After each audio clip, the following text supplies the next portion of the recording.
안녕하세요. 인사이트 코리아입니다. 최근 중국이 고구려는 중국 역사라고 발표했습니다. 게다가 한국 역사를 아예 지워버리기까지 했는데요. 중국 때문에 속이 뒤집히는 한국. 그런데 우리의 속을 뻥 뚫어줄 사건이 발생했습니다. 바로 한국인이 단 한마디로 허튼 수작을 부리던 중국인을 제압한 것인데요. 심지어 방송을 본 해외 네티즌들이 내가 다 시원하다, 속이 뻥 뚫린다 라며 그를 응원했다고 합니다. 대체 무슨 일이 벌어진 건지 지금부터 알아보겠습니다. 해당 방송은 대만의 4대 방송국 중 하나인 GTV의 간판 예능 프로그램 WTO 자매회입니다. 한국의 비정상회담처럼 여러 국적의 출연자가 각자의 시각에서 사회 이슈를 얘기하는 내용을 담았는데요. 무려 14년이나 진행될 정도로 대만에서 높은 인기를 자랑하고 있죠. 이날의 주제는 사랑하고 증오하는 이웃나라였는데요. 중국인 패널의 황당한 헛소리에 패널들은 점점 사색이 되어갑니다. 중국은 평화를 사랑해요. 모두가 평화롭기를 원해요.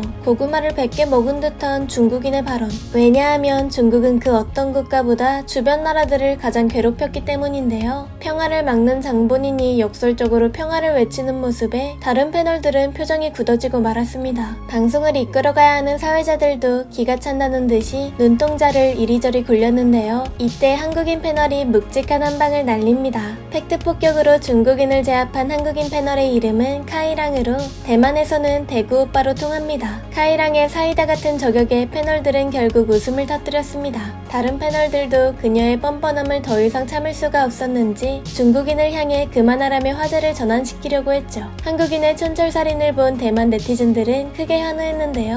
카이랑의 활달한 성격은 다소 어색한 상황에서도 유머러스하게 풀어내는 재주가 있다. 그의 훌륭한 수양과 기계는 프로그램의 하이라이트를 만들었다. 이번 방송은 무거울 수 있는 분위기를 밝게 만들어서 좋았어요.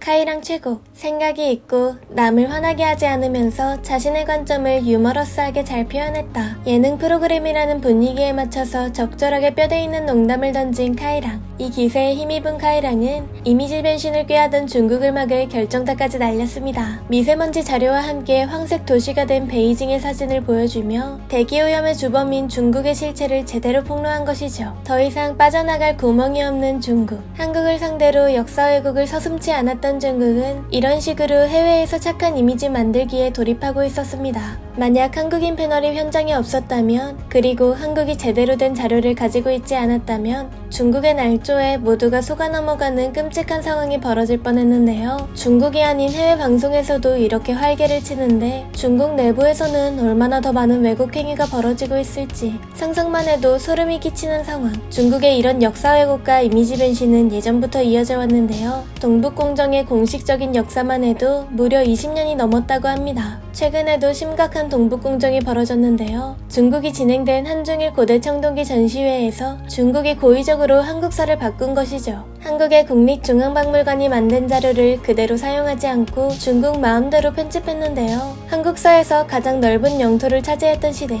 한국인의 긍지가 되는 고구려와 바레사를 지워버렸다고 합니다. 선을 넘은 중국의 조작질에 한국은 사과를 요청했습니다.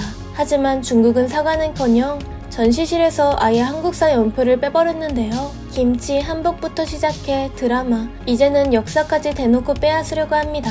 한국의 인기가 높아지면 높아질수록 한국 문화를 빼앗으려는 중국의 수작은 교묘해지고 그 수위는 심해지기만 하는데요. 중국이 허튼 수작을 부리면 부릴수록 그들의 이미지는 나빠져만 간다는 걸 왜 모를까요? 하루빨리 이런 중국의 악행이 근절되길 바라며 이만 마치도록 하겠습니다. 지금까지 인사이트 코리아였습니다. 감사합니다.